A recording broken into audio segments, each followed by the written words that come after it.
নমস্কার, modern tasty food cooking চ্যানেলে আজকে একটা ব্রেকফাস্টের থালি নিয়ে চলে এসেছি। সকালের এই জলখাবারের থালিতে আমি প্রথমেই রেখেছি ফুলকো ফুলকো লুচি। এই লুচিগুলো আমি আটা এবং ময়দা একসঙ্গে মিশিয়ে ভালো করে ময়াম দিয়ে ডুবো তেলে ভেজে তুলে নিয়েছি। লুচিগুলো কিন্তু ভীষণ খাস্তা হয়েছিল। লুচিগুলো কিন্তু খেতেও ভালো হয়েছিল, আর প্রত্যেকটা লুচি কিন্তু এইভাবে তেলের মধ্যে ফুলে উঠেছিল। এই লুচির সঙ্গে খাওয়ার জন্য আমি রেখেছি বেগুন ভাজা।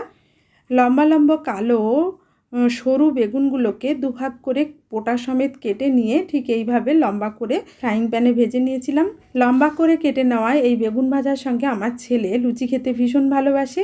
চাপ চাপ করে নিরামিষ ছোলার ডাল করেছি, আর করেছি নিরামিষ আলু ফুলকপির তরকারি।